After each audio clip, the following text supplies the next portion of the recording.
Republican Party. The first speakers were critical of the bill which passed in the recovery bill because it limited Senator Dodd's restrictions on compensation and said they wouldn't apply retroactively. As I said, it was Senator Dodd who initiated the notion of further restrictions. And many of the Republicans were upset that it didn't go far enough.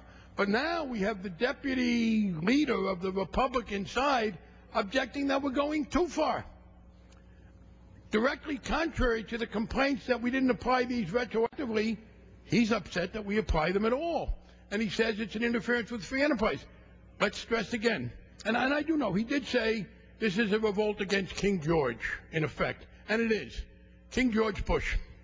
Because we are dealing here with a program initiated under the Bush administration. We are dealing here, when we talk about AIG, with a grant of funds that came without any congressional input, with the approval of the Bush administration. We did, some of us, raise the compensation issue last fall. Yes, we did.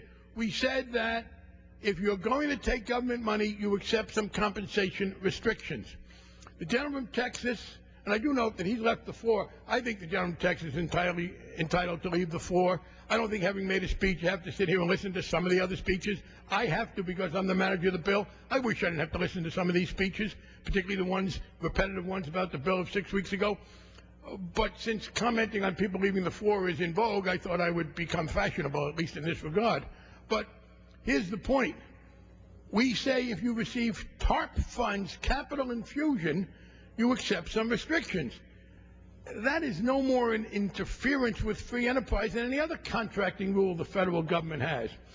And as to the gentleman from Texas suggestion, and he said, oh, but this isn't the problem. The problem is where it will go.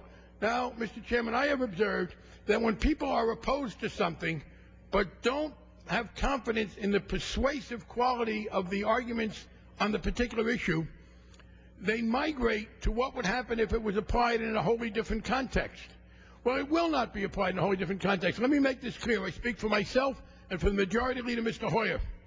This bill is confined to people who take a capital infusion under the TARP.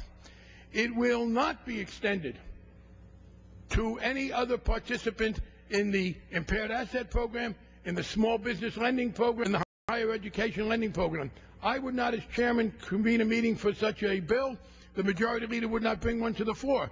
Again, there is zero chance of that happening. But when members complain about something that might happen that won't happen, it's because they're against what is happening but don't have the confidence that if they said it, people would believe it.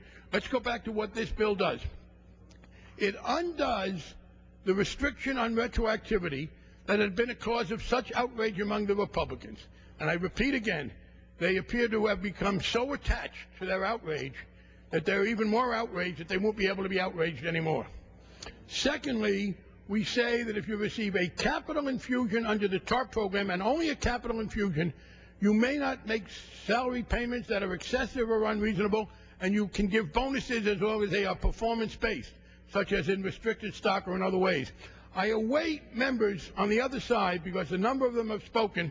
Not one of them has objected to this bill on its merits. The gentleman from Texas said, well, if you took this principle and went further, it would be a problem. The other members said, isn't it too bad that we did something 6 weeks ago that we're now undoing? I have yet to hear an argument against this bill on its merits. I reserve the balance of my time.